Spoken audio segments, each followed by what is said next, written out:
चीन के 59 mobile apps को बैन करने के भारत सरकार के फैसले की वजह से चीन से तीखी प्रतिक्रिया आई है।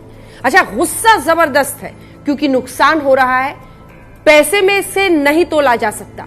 क्योंकि सांकेतिक रूप से अगर भारत जैसे एक ऐसे मुल्क में जहां पर डेमोक्रेसी है, जहां पर हम हर तरह के व्यापार को तमाम मुल्कों के साथ खुला रखते हैं, ऐसे देश में अगर फैसला लिया जाता है कि 59 चीनी ऐप्स को बैन किया जा रहा है, तो ये एक बहुत बड़ा संदेश होता है और यह संदेश देने में भारत कामयाब रहा है। इसीलिए चीन की बौखलाहट दिखाई दे रही है। पहले तो चीन का जो भारत में दूतावास है, वहां से कहा गया कि हम इसके बिल्कुल खिलाफ है, भारत ने ऐसा करके सही फैसला नहीं लिया है।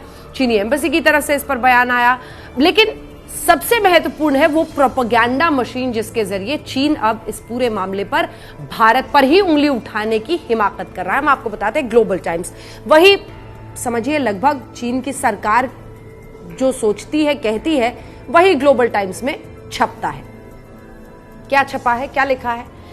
वो ये कह रहे हैं कि इससे पहले भी कई बार संकट की परिस्थितियां आई, एलएसी पर कई सारे विवाद हुए। 2017 के डोकलाम विवाद को बार बार इस आर्टिकल में कोट किया गया है और यह समझाने की कोशिश है कि तब भी आर्थिक मोर्चे पर कोई भी परेशानी दोनों देशों के बीच नहीं आई थी।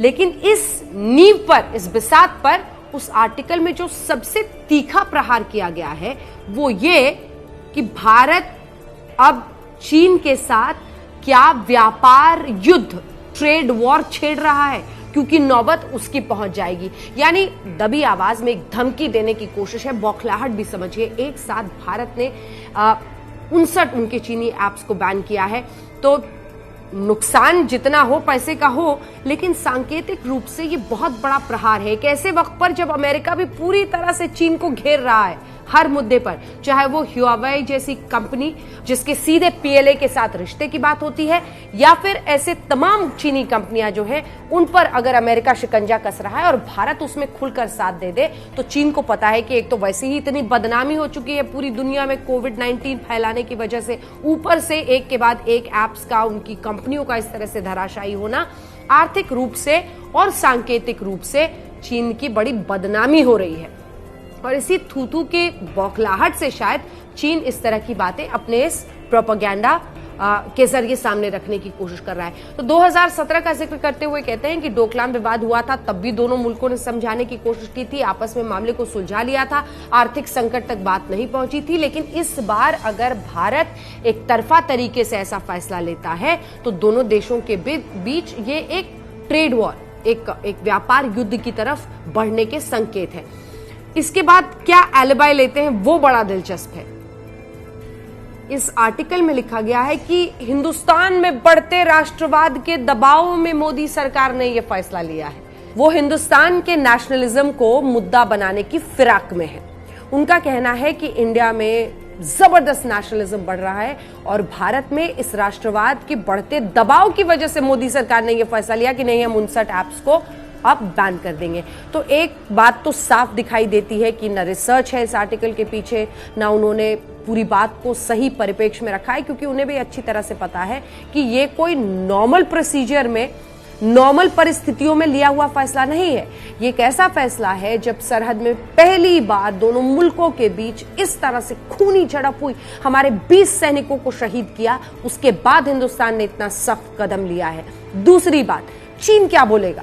चीन जैसा मुल्क जो किसी भी सोशल मीडिया प्लेटफॉर्म को अपने मुल्क के अंदर अलाउ नहीं करता है। हम जैसे रिपोर्टर्स जब चीन पहुंचते हैं तो ना हम ट्विटर एक्सेस कर सकते हैं, ना फेसबुक एक्सेस कर सकते हैं, ना हजारों ऐसे कई सारे ऐसे सोशल मीडिया प्लेटफॉर्म जो पूरे विश्व में चलते हैं, हर जगह हैं, लेकिन चीन में बैन है। क्यों? क्योंकि वही राष्ट्रवाद, वो अपने सिर्फ ऐप्स को वहां पर परमिशन देते हैं ताकि निगरानी रख सके ना, उनकी नजर। देखिए, चीन में डेमोक्रेसी है नहीं, अब लोकतंत्र है नहीं, तो हर जगह सरकार की नजर रहती है। ऐसे अब सरकार की नजर हर जगह रहती है, तो ऐसे में वो सिर्फ अपने बनाए हुए ऐप्स रखते हैं ताकि वो हर यूजर का सर्विलेंस कर सके। लेकिन हिंदुस्तान की सरकार ने यह भी कहा है कि हमें तो डेटा लीक होने और डेटा चुराने का सीधा शक है इस वक्त चीनी ऐप्स के जरिए, और इसीलिए हम इतना सख्त कदम उठा रहे हैं। तो पूरी तस्वीर साफ है।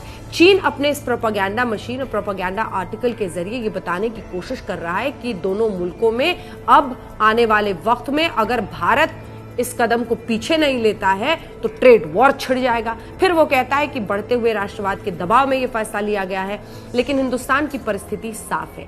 एलएसी पर आप परिस्थिति को सामान्य करने को तैयार नहीं है।